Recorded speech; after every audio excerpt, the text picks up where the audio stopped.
સમાચાર સવારમાં તમારું સ્વાગત છે। આજના તાજા અને મુખ્ય સમાચાર જાણીએ તે પહેલા ચેનલને સબસ્ક્રાઇબ કરી લો। આગામી 3 દિવસ સુધી ઠંડીમાં ઠૂંઠવાશો। ગુજરાતમાં ઠંડીનો વધુ એક રાઉન્ડ શરૂ થઈ ગયો છે। ગુજરાતના અનેક શહેરોમાં તાપમાનનો પારો ગગડ્યો છે। વહેલી સવારે અનેક શહેરોમાં તાપમાનનો પારો 20 ડિગ્રીથી નીચે પહોંચ્યો છે। બીજી તરફ હવામાન વિભાગે ગુજરાતમાં આગામી 3 દિવસ ઠંડીની આગાહી કરી છે। ગુજરાતમાં અમદાવાદમાં 16, વડોદરામાં 18.4, સુરતમાં 20.8, રાજકોટમાં 20.6, ભુજ અને ડીસામાં 16 ડિગ્રી તાપમાન નોંધાયું છે। આજથી પીએમ મોદી ગુજરાતની મુલાકાતે। પીએમ મોદી આજે રાત્રે 9:15 વાગ્યે જામનગર પહોંચી રાત રોકાશે। 25 ફેબ્રુઆરીએ તેઓ દ્વારકાના કાર્યક્રમમાં હાજરી આપશે। સવારે 8:25 કલાકે દ્વારકા અને બેટ દ્વારકાને જોડતા સિગ્નેચર બ્રિજને પીએમના હસ્તે ખુલ્લો મુકાશે। બપોરે 1 કલાકે દ્વારકામાં જનસભાને સંબોધિત કરશે। 2:15 વાગ્યે દ્વારકાથી રાજકોટ રવાના થશે અને એઇમ્સ હોસ્પિટલ જશે। સાંજે 4:45 કલાકે રેસકોર્સ ગ્રાઉન્ડ પર જનસભાને સંબોધશે। 6:20 કલાકે દિલ્હી જવા રવાના થશે।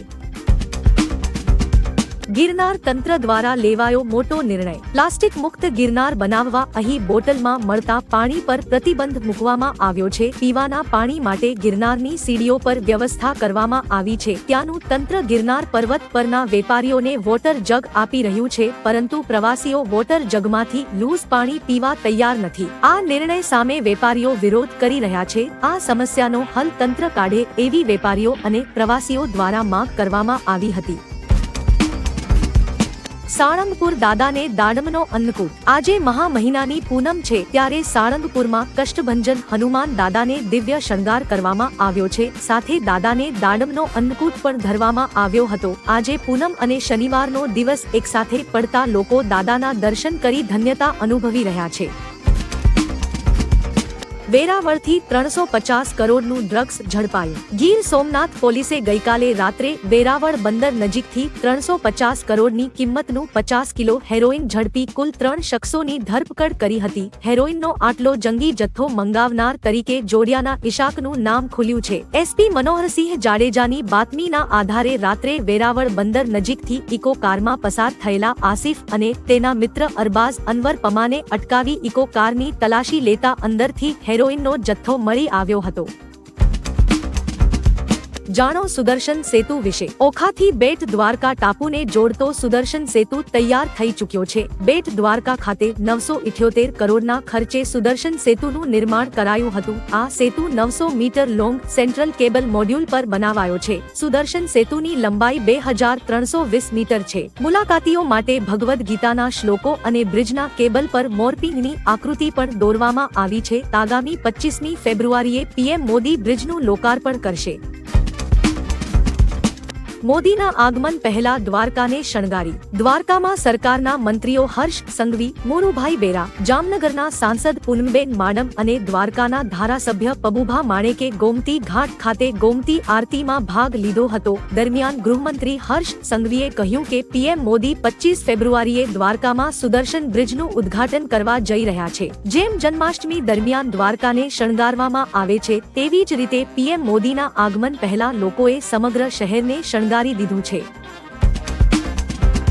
દ્વારકાના જગત મંદિરે સફાઈ કરતા દેખાયા હર્ષ સંઘવી। આવતીકાલે પીએમ મોદી દ્વારકા આવી રહ્યા છે। આ પહેલા આજે દ્વારકાના જગત મંદિરે સાફ સફાઈ કરતા રાજ્ય ગૃહમંત્રી હર્ષ સંઘવી જોવા મળ્યા હતા। તેમણે આની તસવીર શેર કરી ટ્વિટર પર લખ્યું કે પીએમ મોદીની પ્રેરણાથી ચાલી રહેલા યાત્રાધામ સ્વચ્છતા અભિયાન અંતર્ગત દ્વારકાના જગત મંદિર ખાતે વિવિધ સ્થાનિક મહાનુભાવો અને કર્મચારીઓ સાથે સફાઈ કાર્યમાં જોડાઈને તેમણે શ્રમદાન કર્યું।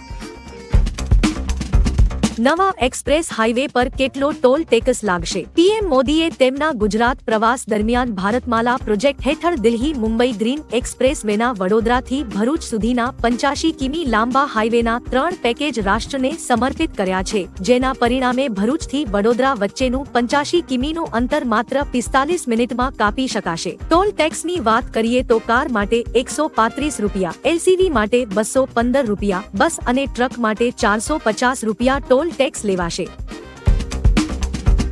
પીએમ મોદી 5 એઇમ્સ રાષ્ટ્રને સમર્પિત કરશે। પીએમ મોદી આવતીકાલે રાજકોટના પ્રવાસે છે। રાજકોટમાં નવી એઇમ્સનો રાજકોટમાં લોકાર્પણ કરશે, જે બાદ બેટ દ્વારકા ખાતે સુદર્શન સેતુનું પણ લોકાર્પણ કરશે। આ સિવાય પીએમ મોદી એઇમ્સ રાજકોટ સહિત એઇમ્સ રાયબરેલી, ભટિંડા, મંગલગીરી અને કલ્યાણી એમ એક દિવસમાં 5 નવી એઇમ્સ રાષ્ટ્રને સમર્પિત કરશે। પાકિસ્તાન પર ઈરાને કર્યો હુમલો। પાકિસ્તાન પર ઈરાને હુમલો કર્યો છે। ઈરાની સેનાએ પાકિસ્તાન બોર્ડર પર બોમ્બમારો કર્યો છે। કહેવામાં આવી રહ્યું છે કે જૈશ અલ અદાલના ઠેકાણા પર ઈરાને બોમ્બમારો કર્યો હતો। આ હુમલામાં જૈશ અલ અદલનો કમાન્ડર માર્યો ગયો છે। આ ઉપરાંત આતંકી ઇસ્માઇલ શાહ બક્ષ પણ માર્યો ગયો છે। મુસ્લિમોનો આ કાયદો નાબૂદ થયો। આસામ સરકારે મુસ્લિમ લગ્ન અને છૂટાછેડાનો કાયદો 1935 ને નાબૂદ કરી દીધો છે। મુખ્યમંત્રી હિમંતા બિસ્વા શર્માની અધ્યક્ષતામાં કેબિનેટ બેઠક મળી હતી, જેમાં આ નિર્ણય લેવામાં આવ્યો છે। આ અંતર્ગત હવે રાજ્યમાં તમામ લગ્ન સ્પેશિયલ મેરેજ એક્ટ હેઠળ થશે। આ નિર્ણય અંગે મંત્રી જયંત મલબારુઆએ કહ્યું, યુસીસીની દિશામાં આ એક મોટું પગલું છે। તેનાથી રાજ્યમાં થતા બાળ લગ્નો અટકશે। એઆઈયુડીએફે આ નિર્ણય સામે વાંધો ઉઠાવ્યો છે। ગુજરાતમાં કોંગ્રેસ અને આપને લઈ મોટા સમાચાર। ગુજરાતમાં કોંગ્રેસ અને આપ વચ્ચે ગઠબંધનને લઈ મોટા સમાચાર છે। મળતા અહેવાલ પ્રમાણે આપે ગુજરાતમાં કોંગ્રેસ પાસે 8 બેઠકની માંગણી કરી છે। કોંગ્રેસ ગુજરાતમાં 18 અને આપ 8 બેઠક પર લોકસભાની ચૂંટણી લડી શકે છે, જો કે સત્તાવાર કોઈ જાહેરાત થઈ નથી। આપે કોંગ્રેસ પાસે ભરૂચ, ભાવનગર, દાહોદ, અમરેલી, સુરત, વલસાડ, જામનગર અને ગોધરા બેઠક માંગી છે। શું આપની આ માંગ કોંગ્રેસ સ્વીકારશે? કોમેન્ટ કરી જણાવો।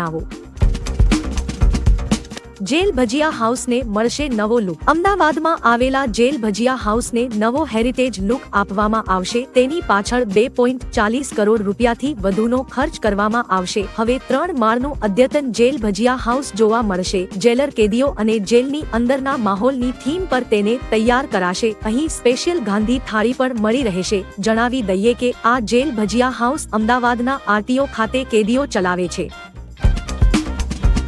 હોળીના દિવસે જ લાગશે ચંદ્રગ્રહણ। 25 માર્ચે હોળીના દિવસે વર્ષ 2024નું પહેલું ચંદ્રગ્રહણ લાગી રહ્યું છે। ચંદ્રગ્રહણ સવારે 10:24 કલાકથી શરૂ થશે, તે બપોરે 3 કલાકે સમાપ્ત થશે। ચંદ્રોદયનો સમય સાંજે 6:44 કલાકનો છે। તેનો સૂતક કાળ 9 કલાક પહેલા શરૂ થશે। જો કે આ ચંદ્રગ્રહણ દિવસે હોવાથી ભારતમાં જોવા નહીં મળે, તેથી સૂતક કાળ માન્ય નહીં રહે। હોલિકા દહન પર તેની અસર નહીં પડે। હોલિકા દહન 24 માર્ચની રાત્રે પૂર્ણિમા તિથિ શરૂ થવા પર થશે। નવા વીજ જોડાણ 3 દિવસમાં મળશે। કેન્દ્ર સરકારે વીજળી ગ્રાહક અધિકાર અધિનિયમ 2020માં સુધારાને મંજૂરી આપી છે। નવા વીજ જોડાણ માટે અરજી કર્યા બાદ ગ્રાહકોને વીજ જોડાણ આપવાનો સમયગાળો મેટ્રોપોલિટન વિસ્તારોમાં 7 દિવસથી ઘટાડીને 3 દિવસ કરવામાં આવ્યો છે। નગરપાલિકા વિસ્તારોમાં નવા વીજ જોડાણો આપવાનો સમયગાળો 15 દિવસથી ઘટાડીને 7 દિવસ અને ગ્રામ્ય વિસ્તારોમાં જોડાણો આપવાનો સમયગાળો 30 દિવસથી ઘટાડીને 15 દિવસ કરવામાં આવ્યો છે। ચૂંટણીને લઈ ભાજપનો મોટો પ્લાન। મળતી માહિતી અનુસાર લોકસભા ચૂંટણીને લઈ ભાજપ આ મહિનાના અંત સુધીમાં 100 ઉમેદવારોની પ્રથમ યાદી જાહેર કરી શકે છે। ઉત્તર પ્રદેશ, પશ્ચિમ બંગાળ, મહારાષ્ટ્ર અને તમિલનાડુની બેઠકો માટે ખાસ વધારે તૈયારી કરી રહી છે, કારણ કે આ બેઠકો પર 2019ની ચૂંટણીમાં ભાજપ હારી ગઈ હતી। ચૂંટણી જીતવા માટે ભાજપ હારેલી બેઠકો પર ફોકસ કરી રહી છે। ભાજપ આવી 160 બેઠકોને લઈ વધુ તૈયારીમાં લાગી ગઈ છે। અમે 60 કરોડ ગરીબોને પીવાનું પાણી પૂરું પાડ્યું છે। કેન્દ્રીય ગૃહમંત્રી અમિત શાહે છત્તીસગઢની મુલાકાત દરમિયાન જણાવ્યું કે છેલ્લા 10 વર્ષમાં સરકારે દેશના 60 કરોડ ગરીબોને પીવાનું પાણી પૂરું પાડ્યું છે। આ અગાઉ પણ તેમણે કહ્યું હતું કે પીએમ મોદીની ત્રીજી ટર્મમાં દેશ વિશ્વની ત્રીજી સૌથી મોટી અર્થવ્યવસ્થા બનશે। ઉલ્લેખનીય છે કે ભારતીય ચૂંટણી પંચે લોકસભાની ચૂંટણીને લઈ તમામ તૈયારીઓ પૂર્ણ કરી દીધી છે। હિન્દુ વિરોધી છે કર્ણાટક સરકાર। કર્ણાટકની કોંગ્રેસ સરકારે મંદિરોમાંથી 10% ટેક્સ વસૂલવા માટેનું બિલ પાસ કર્યું છે। ભાજપે અંગે સિદ્ધારમૈયા સરકારને આડે હાથ લીધી છે। કર્ણાટક ભાજપના અધ્યક્ષ વિજેન્દ્ર યેદિયુરપ્પાએ કહ્યું, કોંગ્રેસ સરકાર હિન્દુ વિરોધી નીતિઓ અપનાવીને પોતાની ખાલી તિજોરી ભરવા માંગે છે। બિલ હેઠળ સરકાર 1 કરોડ રૂપિયાથી વધુની આવક ધરાવતા મંદિરોની આવક પર 10% ટેક્સ વસૂલશે।